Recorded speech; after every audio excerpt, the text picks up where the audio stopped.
Love is patient. Love is kind. It does not envy, it does not boast, it is not proud, it does not dishonor others, it is not self-seeking, it is not easily angered, it keeps no record of wrongs. Love does not delight in evil, but rejoices with the truth. It always protects, always trusts, always hopes, always perseveres. Love never fails. 1 Corinthians 13, verses 4 to 8.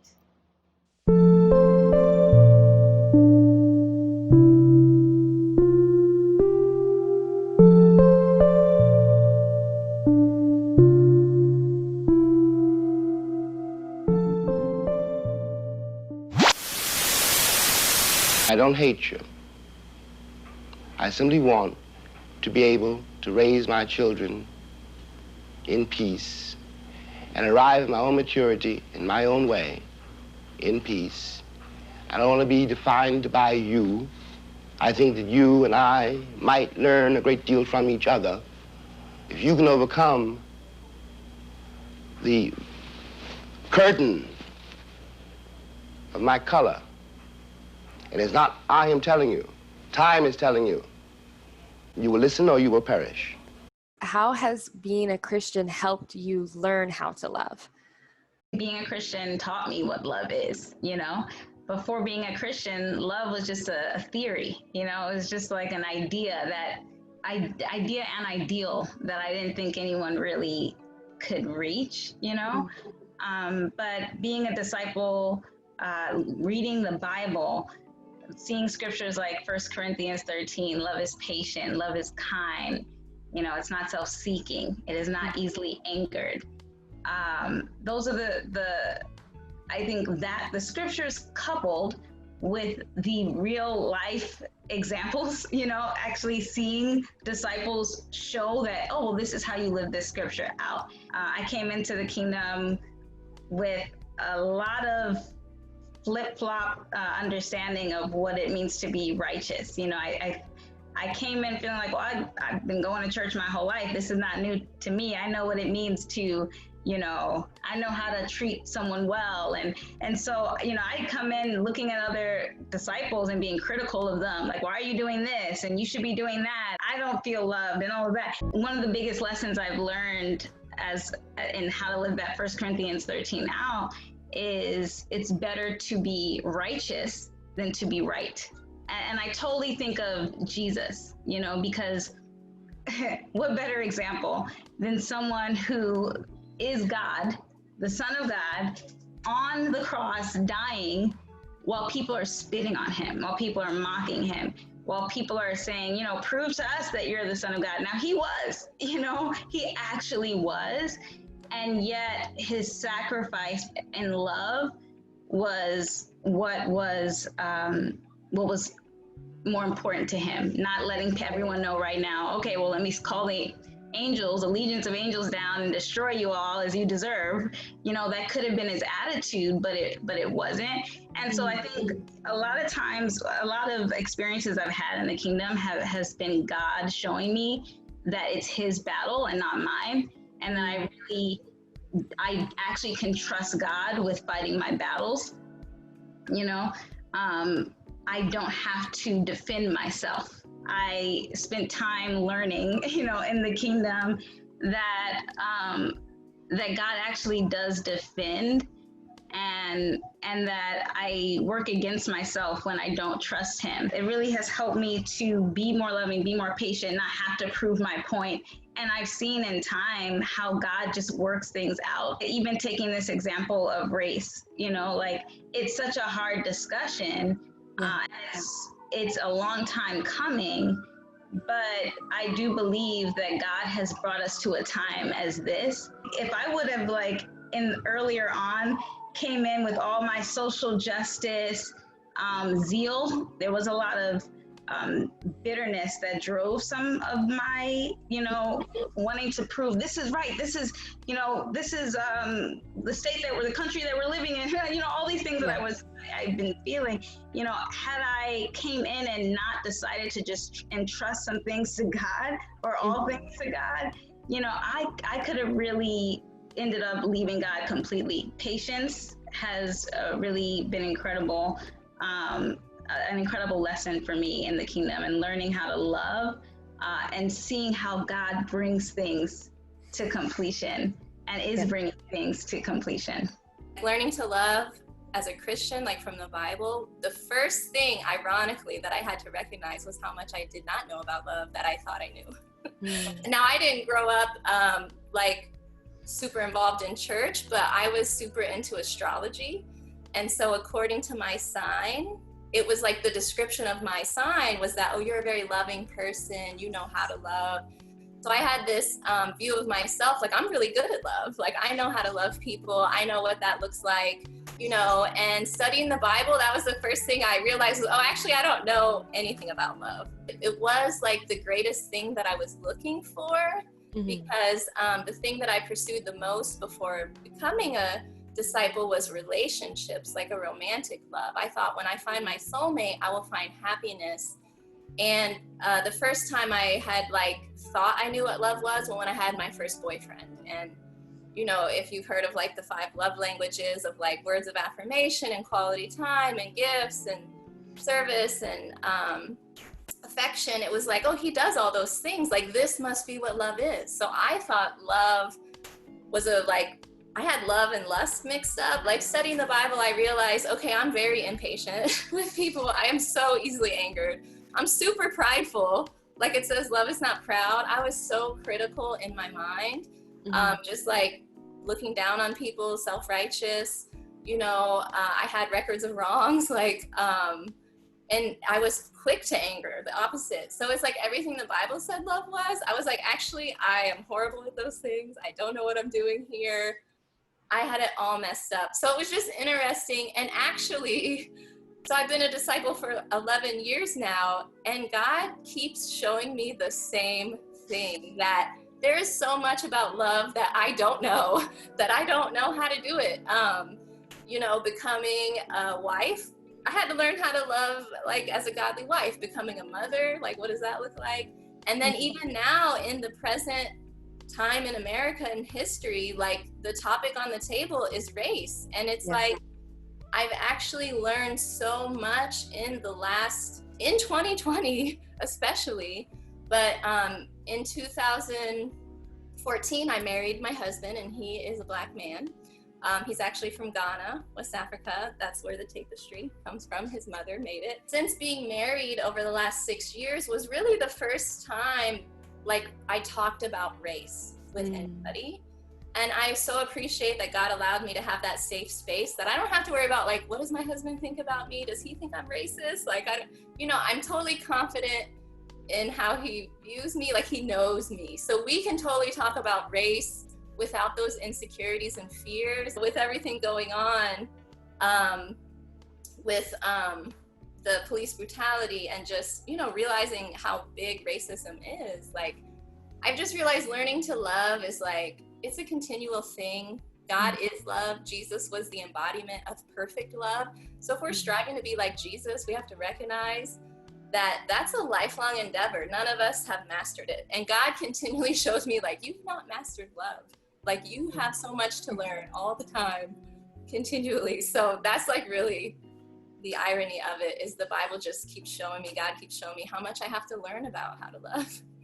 Thank you for sharing that, Maya. Yeah, I loved what you said about how you didn't learn to love just because you got married to a Black person. You actually had to learn what you need to change about yourself. Love is learning and changing. Thank you for that, Maya. Chantel? That is so good. That is so good. And I can echo everything as far as I did not know about love at all. I think I knew I didn't know how to love because I ruined, in the world before I knew Jesus, I ruined every single relationship I was ever in. Everyone who had been in love with me at some point had hated that they were in love with me at another point. So like I was very clear I didn't know how to love, and I kept trying it, and I kept trying it my way, you know, and it just kept failing, kept blowing up in my face. So finding God and really studying out the Bible and being like, you know, that Corinthians scripture, the 1 Corinthians 13 scripture is clutch, because you can literally substitute God's name in place of love, because God is love. But then there's another exercise where we replace love with our name, and it's like, okay, Chantel is patient, Chantel is kind, Chantel, and it's like, nope, she ain't any of that. Right? And so it was challenging to come into you know, a relationship with Jesus who fully embodies love, and just trying to be more and more like him every single day. I did have to learn to love. And in the context of race, what we're talking about today, you know, my learning process has been twofold. I think before I was a Christian, and before I went to a fully multicultural church that talked about real things and, you know, was in the battle with each other daily, my circle was very Black. You know, the people I was around the most were very Black. And so I had these conversations, but a white person would come in and they were either a cool white person and they were woke and, you know, they already knew all this stuff, but you say something, I'm gonna correct you. If you don't take that right, like, you're cut off. I don't have to deal with anyone who doesn't agree with me. I don't have to help them. I think in being a disciple and learning to love has really been me embracing the opportunity to help people be more like Jesus, instead of being like, well, that's your life and I don't really care. So the difference between love and indifference has been very educational for me. And then the other thing is just speaking in love, because a lot of times I can feel very justified in, well, you said something crazy, so I can come back at you crazy because you should have known better.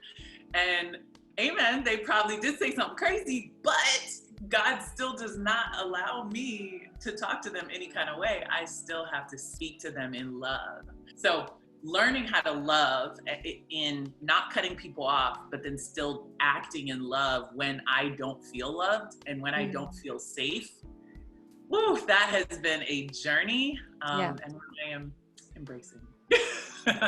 Some of the things that Chantel was talking about, you know, reminded me of the scripture, John 13:34-35.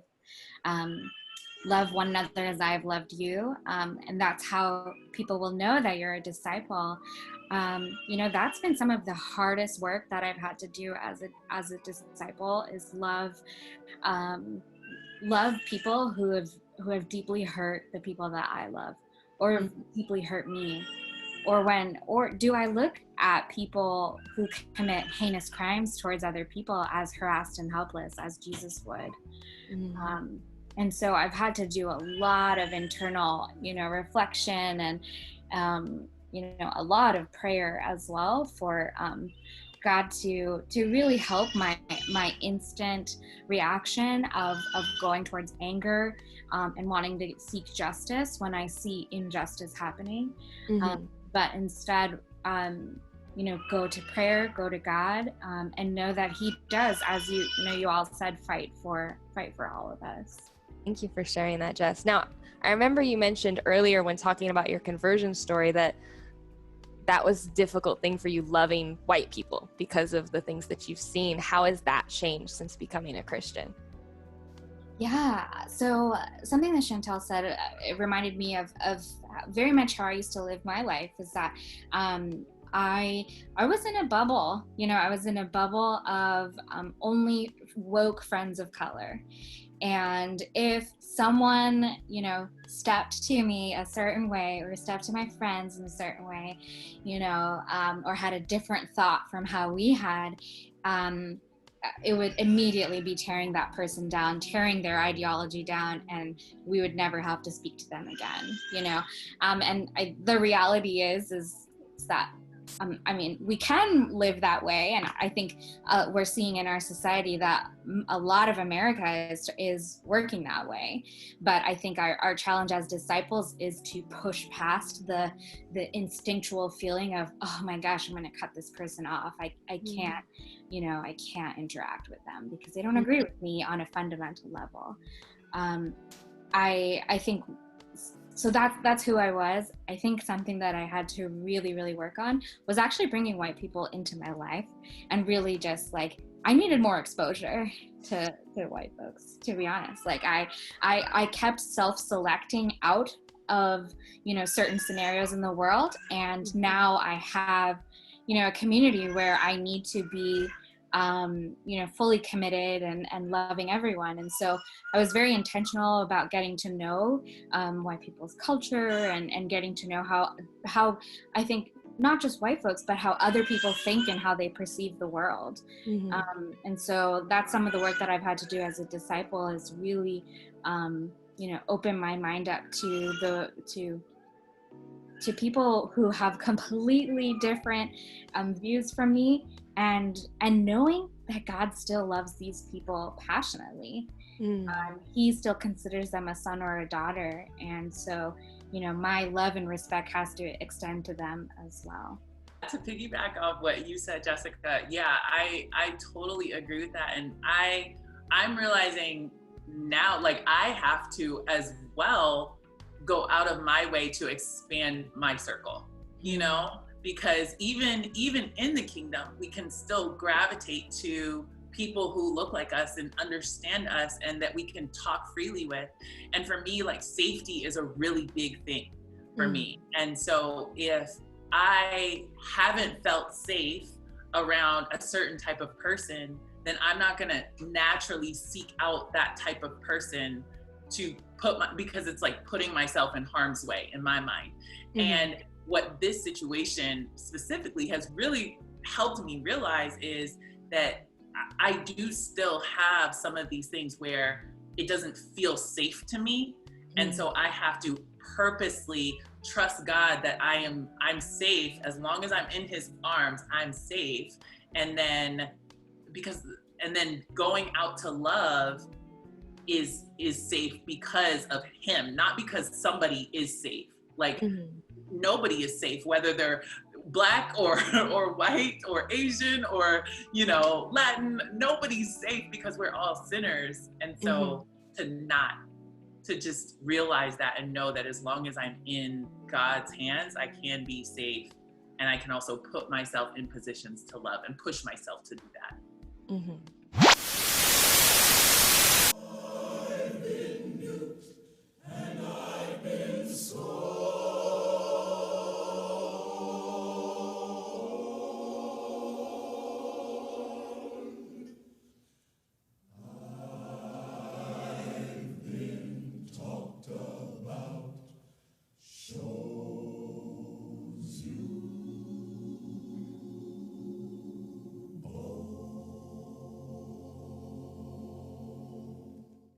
I'm supposed to be describing Alvin Ailey American Dance Theater in 5 words. I will do the best. What did we say? We said accessibility, we said lifted, we said reciprocity, love, total love of what we do, and truth. How have your experiences in the world impacted the way that you view race? A little bit similar to what I just said is I was very careful about who I let into my life and who I chose to hang out with, and I think also who I chose to be ultimately vulnerable with. And I think that's what Chantel just spoke. It reminded me of the word vulnerability, and that truly, if I'm going to love someone as Jesus did, it's going to require this like really deep down in my heart where I don't want to be vulnerability, and it's going to mean that I put myself out on the line, and I may not get the same thing that I want back. my intentional choices around who I hung out with and who I, was in relationships with, etc., was based off of whether that person was a person of color. I mentioned that the way I often perceive myself as a child of immigrant parents, and I think seeing how, their experience as immigrants and often really struggling to survive on some days, and seeing other child of immigrants go through similar or even much worse situations, really embedded into my heart and into my way of thinking that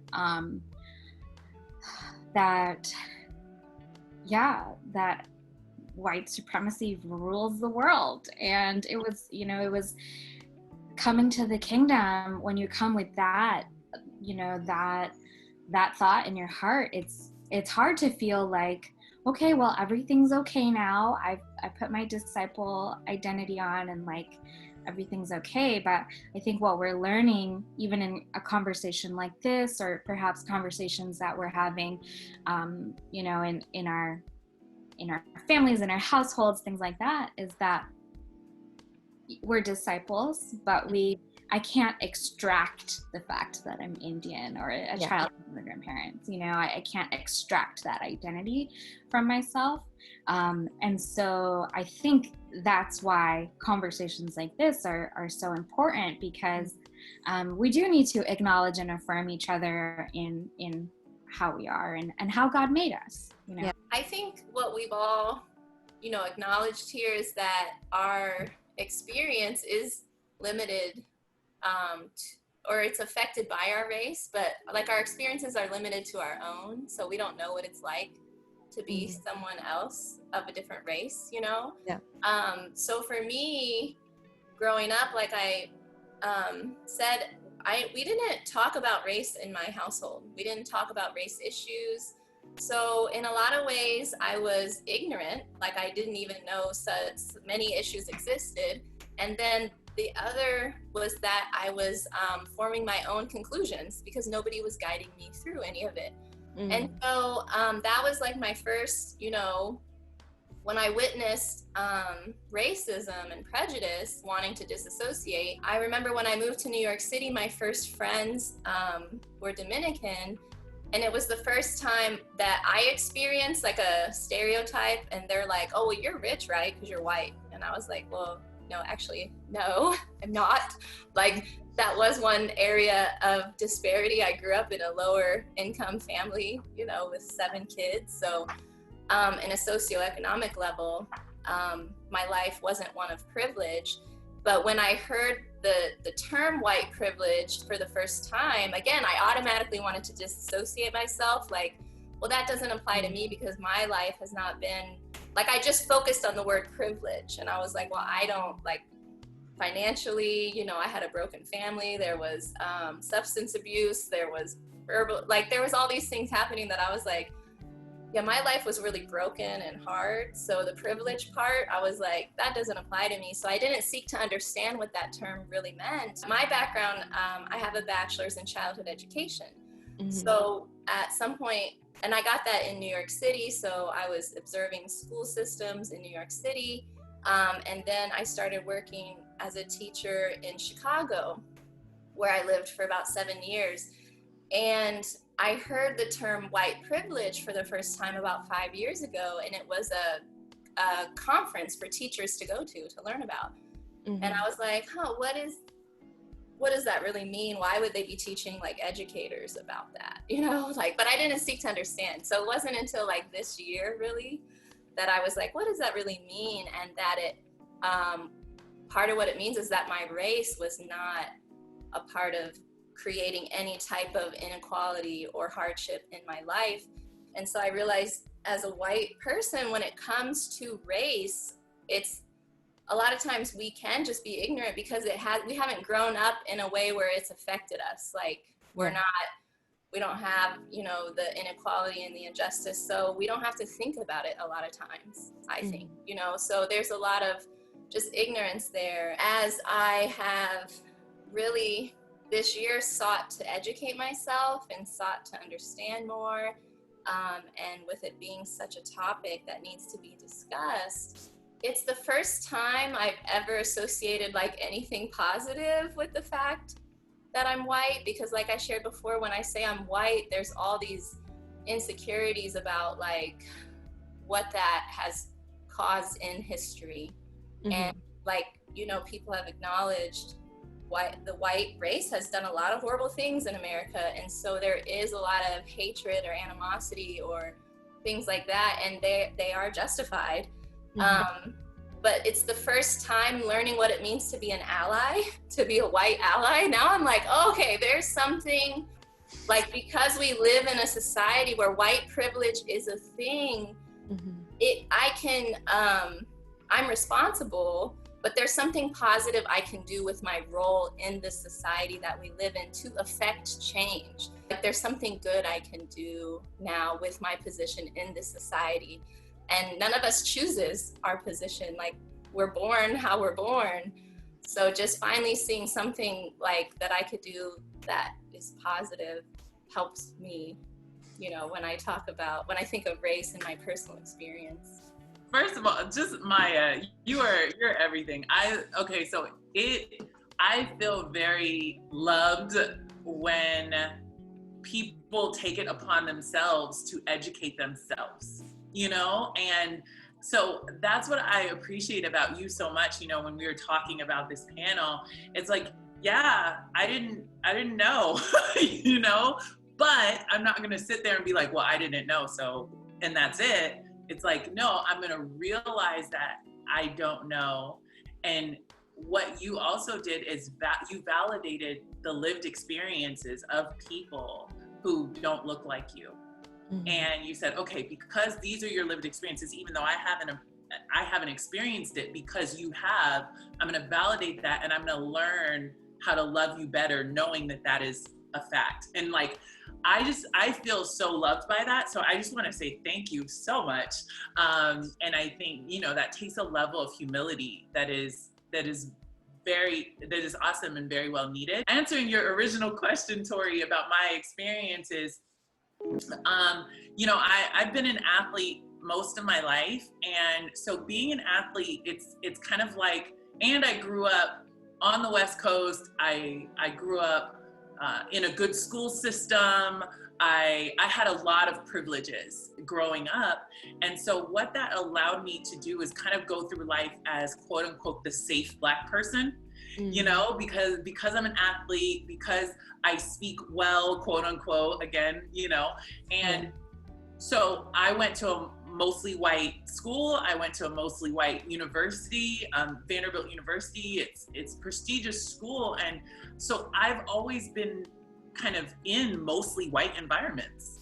And it's been interesting because in those environments, I rarely have been shunned or discriminated against, like called the N-word and kicked out, right? Because I was always the okay Black person. I was the safe one. What that trained me to do, and what I learned very well to do, is deal with these little microaggressions like all the time, where people, they may be the most well-meaning people. Some of them are not, some of them are, you know, but they say something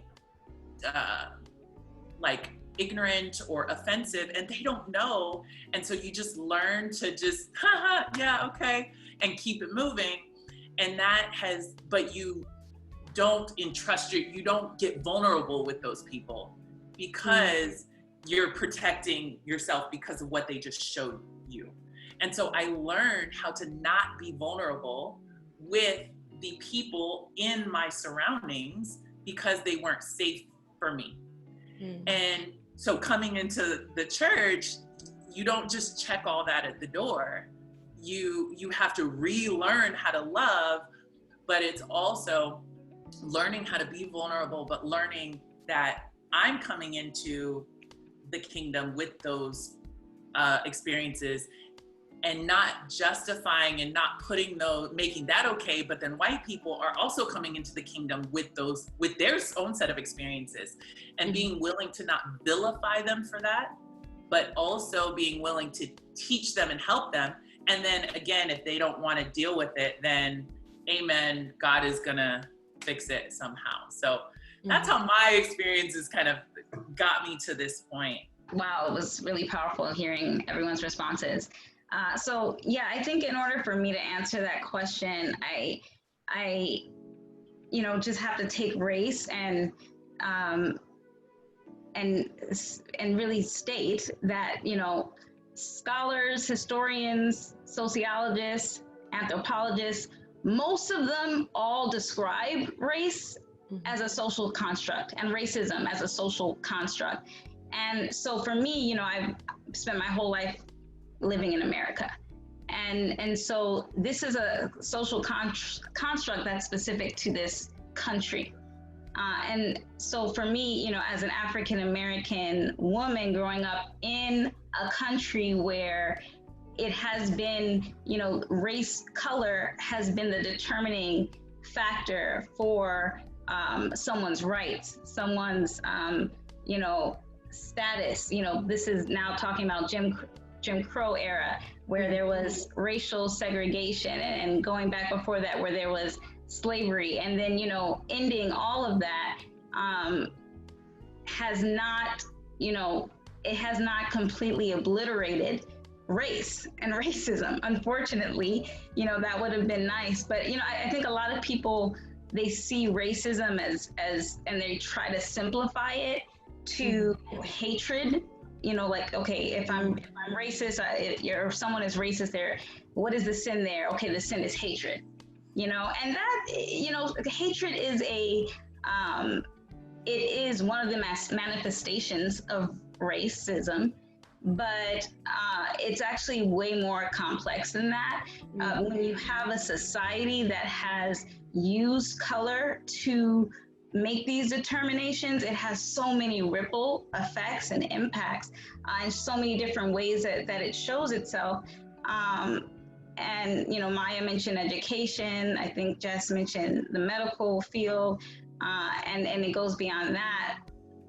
Thankfully, in my life, I've never had someone to my face call me the N-word, or I've never had someone attack me or arrest me because I was Black. I've never actually felt that sense, but literally, like, of course I know people who have, my family, but I'm really grateful God shielded me from that. I didn't have that experience of someone acting hateful toward me because of my skin outwardly, But what I have seen has, growing up in Harlem, growing up around just a lot of Black people, was the feeling of just of being undervalued, not feeling valuable.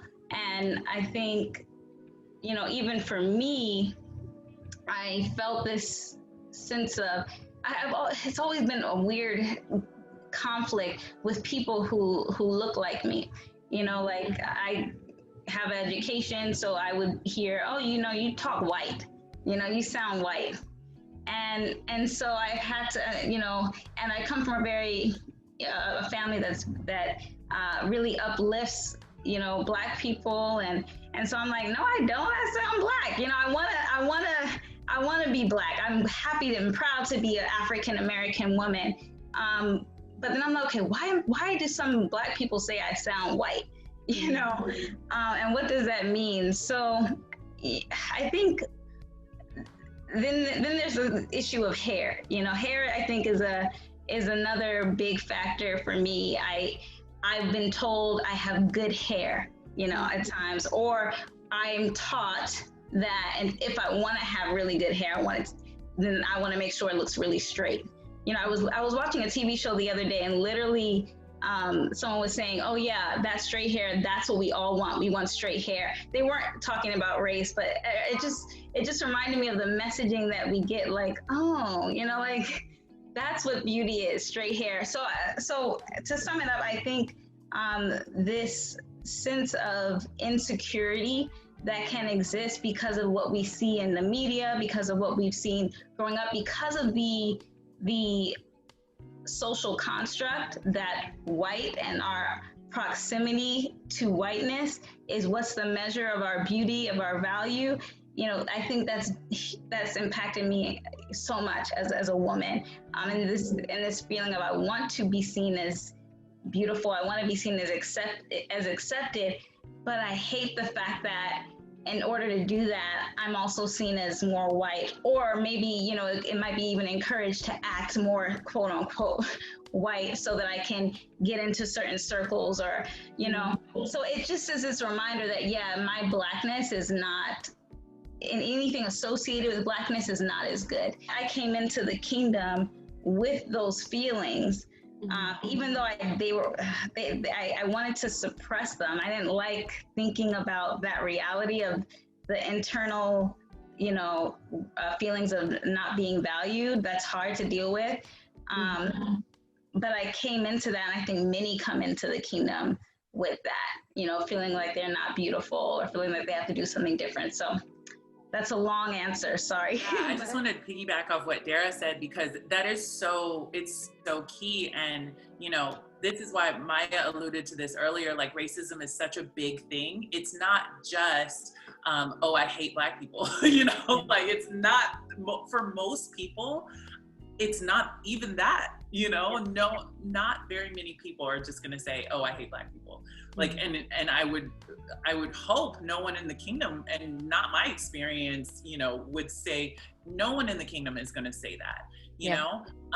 But when Dara says, well, even the Black child is going to pick the white doll because she's prettier, because she's better, then that messaging is sent to Black children, but it's also sent to white children.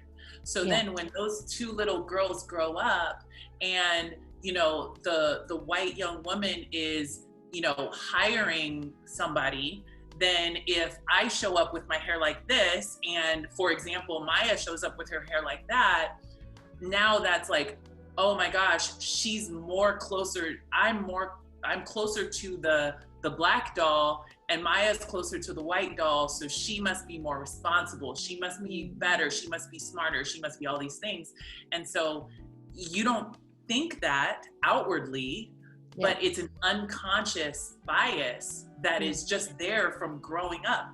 And it's not anybody's fault, but we have to see those things and then intentionally fight against them in our own character. I know for me, I have had to do this in many ways, and I still have to do it. Is like, oh, this is a bias, I'm gonna check it. No, do not act on it. And I still have to do that with me, but it's us admitting that it's there first, which is the hardest part, because, you know, Maya talked about the shame that can go with that, and that's hard. Yeah.